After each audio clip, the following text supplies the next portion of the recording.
일본어를 막 시작하려고 마음 먹으신 분들 잘 오셨습니다.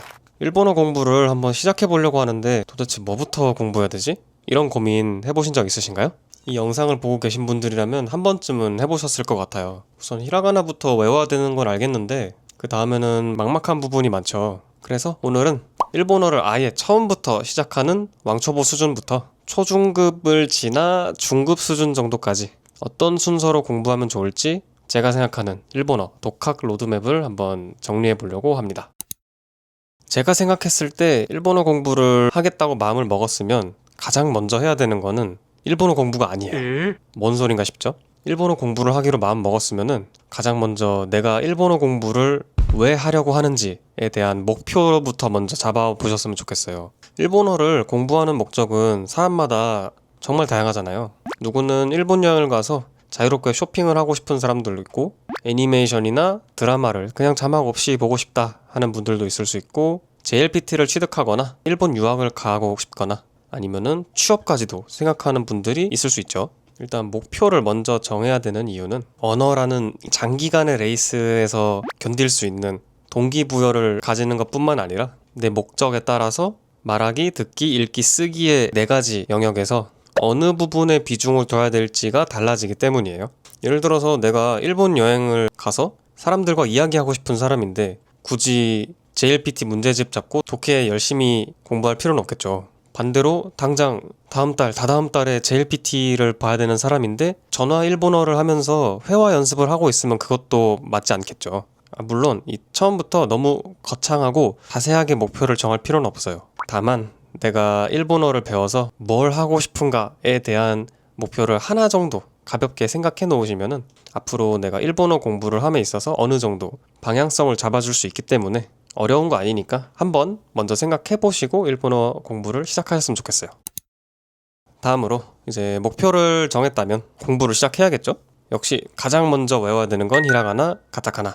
우선 당연하게도 히라가나를 가장 먼저 익히신 다음에 가타카나로 넘어가시면 되는데, 여기서 제가 한 가지 말씀드리고 싶은 거는 글자를 처음부터 100% 완벽하게 외우려고 하시지 않아도 된다는 점이에요. 특히 가타카나는 금방 외워지지 않는 게 당연하기 때문에 너무 완벽하게 외울 때까지 붙잡고 계시지 않아도 돼요.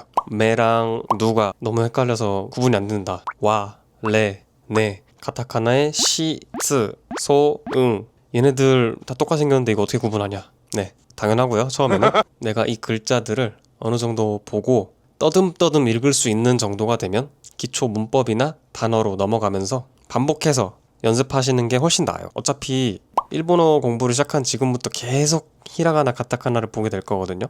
그래도 내가 어느 정도 시간 제한을 두고 단기간에 글자를 외우고 싶으신 분들은 백지에 50음도를 다 쓸 수 있게 되는 날을 기준으로 히라가나는 3일, 가타카나는 2주 보시면 되겠습니다. 왜 가타카나를 이렇게 길게 시간을 잡았냐면 히라가나를 먼저 외우고 가타카나를 외우려면은 분명히 시간이 오래 걸려요. 계속 까먹게 되거든요. 그러니까 너무 조바심 내지 마시고 처음에는 천천히 접근하시는 걸 추천드릴게요. 그리고 이렇게 글자를 공부하는 단계에서 하나 더 신경 써주시면 하는 게 바로 발음인데, 발음과 관련한 영상은 요 영상도 한번 참고해 주시고요. 아무래도 한국인에게 있어서 일본어는 발음하기 굉장히 쉬운 언어에 속한다고 생각을 하는데요. 그렇다고 너무 한국어 읽듯이 그대로 읽다 보면은 이게 나중에 가서 고치기가 굉장히 힘들어지거든요. 또 장음이나 초음처럼 길이에 따라서 의미가 달라지는 경우도 있고, 자, 쯔 이런 발음들처럼 한국어에는 또 없는 발음도 있거든요. 다르게 읽히는 부분이 있다 정도만 인지한 상태로 공부해 주시면 좋을 것 같아요. 자, 이제 글자를 어느 정도 익혔다면 기초 문법과 단어를 공부해 주시면 되는데요. 이제 일본어 공부를 하기로 마음 먹었으니까 집에 첫걸음책 하나씩 다들 갖고 계시죠? 보통 첫걸음책이 명사, 형용사, 동사, 그리고 동사 활용 이런 순서대로 나열이 되어 있을 텐데, 거기에 보면은 문법들이 쭉 나와 있고 그 다음에 여러 가지 단어들이 나와 있잖아요. 저는 이 일본어를 공부하고 또 가르치면서 생각을 했던 거는, 문법은 일본어라는 언어의 단단한 뼈대고 단어는 그 뼈대에다가 살을 붙여 나가는 과정이라고 생각을 했거든요. 그 말은 내가 아무리 단어들을 막 여러 개 알고 있다고 해도 문법을 제대로 알고 있지 못하면은 내가 원하는 문장을 만들어내기가 굉장히 어렵거든요. 반대로 기본적인 문법 구조를 내가 알고 있다. 그러면 어떤 새로운 단어를 하나 알게 됐을 때 그 단어를 내가 알고 있는 문법에 끼워 맞추는 식으로 굉장히 여러 가지 문장으로 활용을 할 수가 있게 돼요. 특히나 일본어는 한국어와 어순이 거의 같기 때문에 우리가 생각하는 문장대로 단어를 조합하면 거의 문장이 구조가 일치하기 때문에 이 문법을 잘 알아두는 것, 단어를 외우는 것보다는 초반에 훨씬 더 큰 무기가 된다고 생각을 합니다. 그리고 그 문법을 외울 때는 그냥 단순히 문법 설명들만 쭉쭉 외우면서 외우지 말고 가능하면 그 책에 나오는 모든 예문들을 소리 내서 암기하시는 걸 추천드려요. 왜냐면은 이게 문법 설명만 읽으면은 아, 이런 문법이 있구나. 뭐 이렇게 대충 넘기고 갈 수가 있거든요. 그래서 여기 나와 있는 문법의 예문을 암기하고 읽어보고 추가로 이 문법을 나의 언어, 나의 상황에 맞춰 바꾸어 보는 연습을 꼭 해주시길 바랄게요. 예를 들어서 오늘 뭐뭐 타이 데스를 배웠다. 그러면 책에는 니혼니 기타이 데스 이런 예문이 있다고 생각을 해볼게요. 그러면은 이 예문은 당연히 외워두는 외문인 거고 거기에 추가로 지금 나의 상황을 이 문법에 대입시켜 보는 거예요. 예를 들면은 지금 배가 고파가지고 뭐 라멘가 다베타이 데스 라든가 아니면은 나는 이번 여름방학에 도쿄에 가고 싶어. 그렇다면은 나츠야스미니 도쿄니 이키타이 데스. 내가 일본어를 좀 더 잘하고 싶어. 그러면은 일본어가 모토 조즈니 나리타이 데스. 뭐 이런 식으로 내가 실제로 하고 싶은 말들, 생각나는 말들을 이 문법이라는 틀에 단어들만 끼워 넣어서 만들어 보는 거예요. 문장을 만들려고 하다 보면은 내가 모르는 단어들이 어디선가 튀어나오거든요. 그거를 사전에도 찾아보면서 내가 주도적으로 일본어 공부를 할 수 있게 되거든요. 그러면 이 문법이 단순한 외워야 되는 어떤 공부를 넘어서서 내가 실제로 사용하게 되는 언어로서 느껴지는 순간이 오게 될 거예요. 그러면 이 문법을 얼마나 공부를 해야 되냐 하면은 일단 첫걸음책에 나와 있는 명사부터 동사, 마스형, 때형, 타형, 나이형 정도까지는 반드시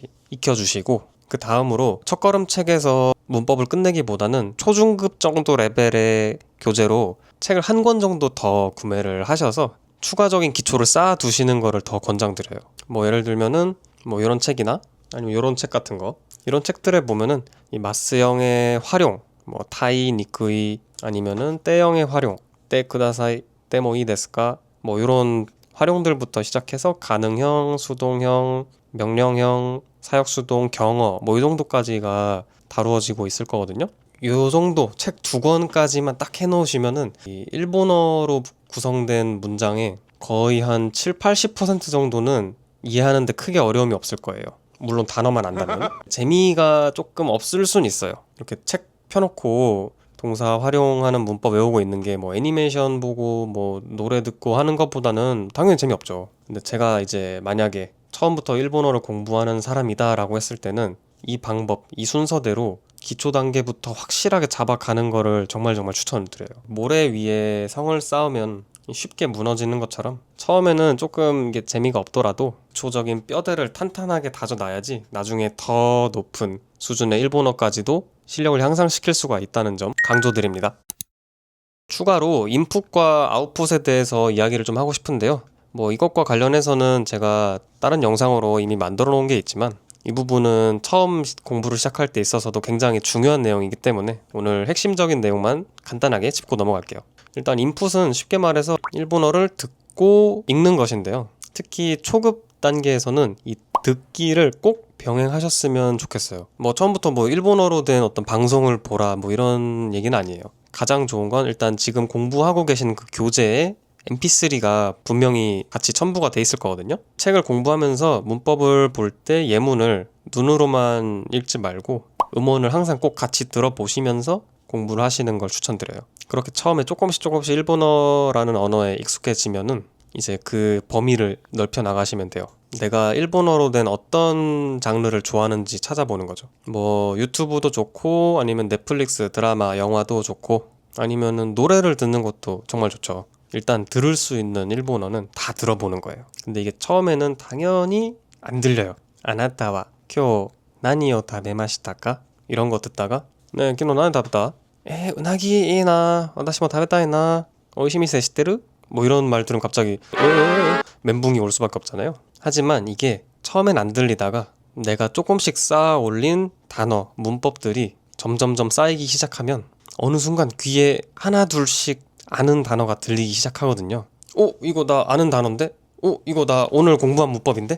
이런 경험들이 하나 둘씩 쌓이면서 일본어 공부에 재미도 느껴지고 글로만 배웠던 일본어가 나에게 들어오는 그런 신기한 경험을 하는 날도 분명히 올 겁니다. 그리고 인풋을 했으면 아웃풋도 해야겠죠? 아웃풋은 일본어를 말하고 쓰는 거예요. 저는 이 아웃풋을 오히려 좀 초보 때 일본어를 잘 못해도 다들 이해해주는 요 시기에 좀 많이 해보셨으면 좋겠어요. 회사에서도 뭐 그렇잖아요. 막 들어온 신입사원이 뭐 실수하고 물어보고 하면은 뭐 처음이니까 그럴 수 있지 하고 이렇게 다들 이해를 해주시잖아요? 아닌가? 그런데 이 신입사원이 몇 년이 지나고 대리, 과장이 되면서도 똑같은 실수를 반복하면 아무래도 조금 이야기가 달라지겠죠? 뭐 일본어도 비슷하다고 생각을 해요. 초보니까 오히려 많이 틀리셔야 돼. 틀리는 게 당연한 거예요. 그렇기 때문에 내가 오늘 배운 이 표현을 당당하게 입 밖으로 계속 내뱉어 보세요. 오늘 이 형용사 과거형을 배웠다면 케이키가 오이시카타, 그리고 뭐 나케레바 나라나이를 배웠다면 교와 하야쿠 네나케레바 나라나이, 이런 식으로 그냥 혼잣말로 계속 얘기를 해보는 거예요. 누가 듣지 않아도 돼요. 뭐 오히려 안 들었으면 좋겠다.